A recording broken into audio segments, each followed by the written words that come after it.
Chair thanks the gentleman. The chair now recognizes the gentlelady from the District of Columbia, Ms. Eleanor Holmes Norton. Thank you, Mr. Chairman.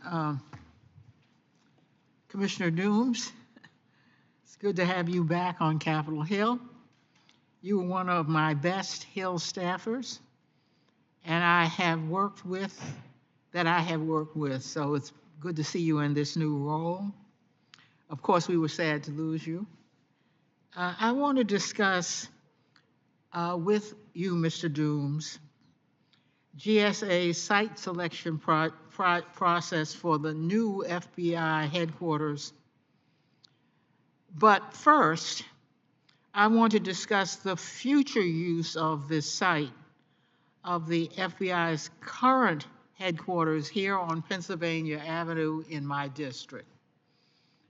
The current site is a prime opportunity for mixed-use development, which could help activate Pennsylvania Avenue, draw visitors off the National Mall and into downtown, as well as generate tax revenue for the District of Columbia here in my district.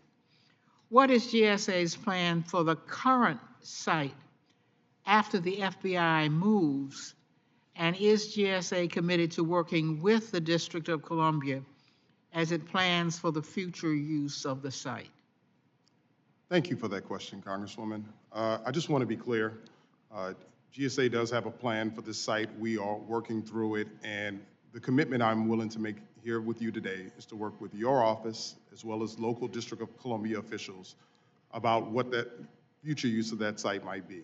As you may be aware, as other members of the committee, GSA is currently have a national portfolio plan that we're working on where we're looking at the entire inventory, all 363.3 million square feet of space that we have across this country, and we're looking for opportunities to dispose of sites. You may have seen that about a month ago, GSA announced that we were disposing of 23 properties across this country because we determined that we no longer had a need for it. So we would do that same asset segmentation policy for the J. Edgar Hoover site. And if we determine that it is surplus to the needs of the government, we would then work on a disposal strategy through our Good Neighbor program with our Office of Chief Architect to work with the local authorities and your office about what the future might be for that site, including up to disposition. Thank you, Mr. Dooms. The site selection plan for the new FBI headquarters established a site selection panel and a site selection authority, Mr. Dooms. What were the respective responsibilities of the panel and the selection authority? I really appreciate that question, Congresswoman, because I'd like to clarify for the record. The site selection panel was assembled to make recommendations to the Site Selection Authority, which is common for all GSA site selections. This expert panel, made up of two career experts, were expected to go through all the information that was provided by all of the jurisdictions, examine all the issues as outlined in the site selection plan, which GSA made publicly available. And it was always contemplated that the site selection panel would make a recommendation to the Site Selection Authority. And I think it's important to clarify that the Site Selection Authority looked at the 12 sub-criteria across the 5 criteria, and subsequently the Site Selection Authority accepted 9 of the 12 recommendations that the Site Selection Panel made. For the 3 criteria, where the Site Selection Authority did not accept the recommendations of the Site Selection Panel, the Site Selection Authority in the Site Selection decision carefully went through and explained why they did not accept those 3 recommendations. And this is why we consider this one of the most transparent site selection processes that GSA is ever involved in.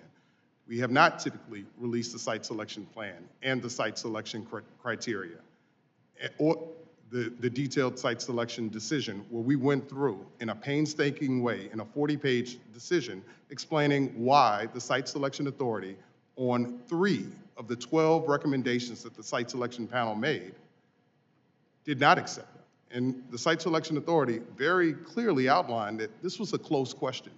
As the FBI has acknowledged, all 3 sites meet their mission needs, but it was our job to determine which of those 3 sites best met their needs. And we decided, and GSA made the decision, that the Greenbelt site was the most transit-oriented site. It was the lowest cost to the taxpayers.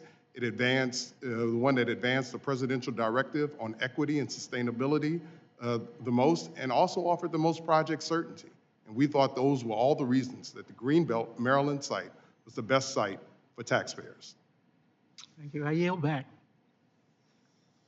Chair thanks the gentlelady. The chair now recognizes a gentleman from Mississippi, Representative Zell.